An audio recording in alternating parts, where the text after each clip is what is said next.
చూసినారంటే centre line, point, coordinate system అనేసి 3 options ఉంటుంది. ఇక్కడ చూసినారంటే ఇది డేటంలో ఉండే ఆప్షన్స్. స్కెచింగ్లో చూసినారంటే కూడా center line, point, coordinate system అనేసి 3 ఆప్షన్స్ ఉంటుంది. ఇక్కడ ఉండే సెంటర్ లైన్, పాయింట్, కోఆర్డినేట్ సిస్టమే మ్యాక్సిమం యూస్ చేయండి. ఎందుకంటే ఇప్పుడు నేను సెంటర్ లైన్ ఒకటి డ్రా చేసుకున్నానంటే ఎగ్జిట్ వర్క్ బెంచ్ అంటే ఇక్కడ నుంచి పార్ట్ డిజైన్కి వెళ్ళినానంటే ఈ సెంటర్ లైన్ అనేది విజిబుల్లోనే ఉంటుంది. అండ్ దెన్ వర్క్ కూడా ఇప్పుడు రివాల్వ్ కమాండ్ ఏదైనా చేయాలనుకుంటే ఈ సెంటర్ లైన్ అనేది యూస్ చేస్తాం. స్కెచ్ నుంచి బయటికి వెళ్ళినా కానీ ఇది ఎనేబుల్లోనే ఉంటుంది. అదే ఇక్కడి నుంచి మీరు సెంటర్ లైన్ తీసుకున్నారంటే స్కెచ్ నుంచి బయటికి వెళ్ళారంటే ఆ సెంటర్ లైన్ అనేది డిలీట్ అయిపోతుంది. కాబట్టి మనం దీనికి అలవాటు అయినామంటే ఇదే మనం కంటిన్యూ చేసుకుంటాం. ఓకేనా. సెంటర్ లైన్ అనేది క్లిక్ చేసుకుంటాను. సెంటర్ లైన్ అంటే రెఫరెన్స్ లైన్ లాగా మనం ఏదైనా డయాగ్రామ్స్ వేసేటప్పుడు సెంటర్ లైన్స్ అనేది డ్రా చేసుకుంటాం కదా, సేమ్ అదేలాగానే ఇక్కడ కూడా డ్రా చేసుకుంటాం. మిడిల్ మౌస్ బటన్ క్లిక్ చేసినారంటే కమాండ్ డీయాక్టివేట్ అవుతుంది. చూసినారంటే మనకు 2 లైన్స్ అనేది క్రియేట్ అయిపోయింది. అంటే ఇది స్క్రీన్ ఎంతవరకు ఉందో అంతవరకు, ఏ స్టార్ట్ పాయింట్ ఉండదు, ఎండ్ పాయింట్ ఉండదు, అంతవరకు ఎండ్ వరకు క్రియేట్ అయిపోతుంది. దాన్నే సెంటర్ లైన్స్ అంటారు.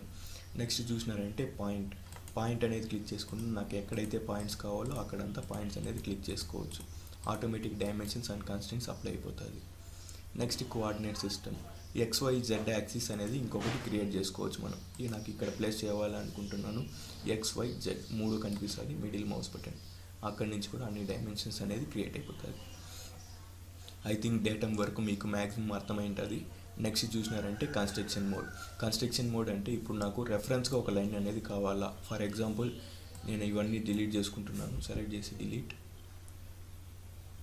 జస్ట్ ఒక సర్కిల్ తీసుకొని సర్కిల్ ఒక డ్రా చేసుకున్నాను.